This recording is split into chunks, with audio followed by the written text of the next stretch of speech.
Verb. A verb is a word that describes an action, state, or occurrence.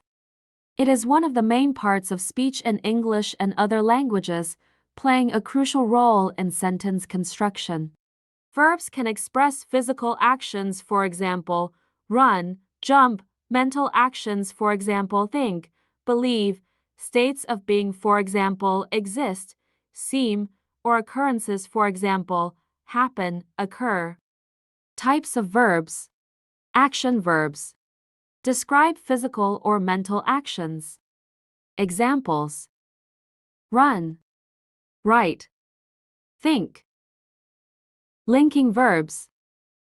Connect the subject of the sentence to additional information about the subject. Examples: he is a doctor.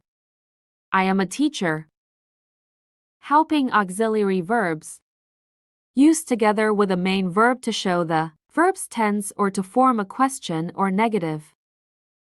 Examples: they have a cat. She will go to the store. Modal verbs. Express necessity, possibility, permission, or ability.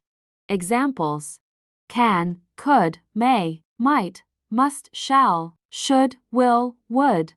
Transitive verbs. Require a direct object to complete their meaning. Example: he kicked the ball. We painted the walls. Intransitive verbs do not require a direct object. Examples: she laughed loudly. The verb laughs describes an action but does not require an object. Regular verbs form their past tense by adding ed or d to the base form. Examples: walk, walked, play, played. Irregular verbs form their past tense in various ways, often changing the word entirely. Examples: go, went, buy, bought, eat, ate. Noun. A noun is a word that represents a person, place, thing, or idea. Types of nouns. Proper nouns. Specific names of people, places, or organizations. Proper nouns are always capitalized. Common nouns. General names for a person, place, thing, or idea. Countable nouns. Nouns that can be counted and have both singular and plural forms. Uncountable nouns.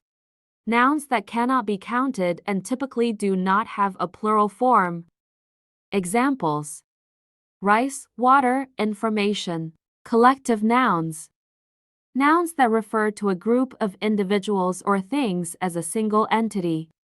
Examples: team, family, flock.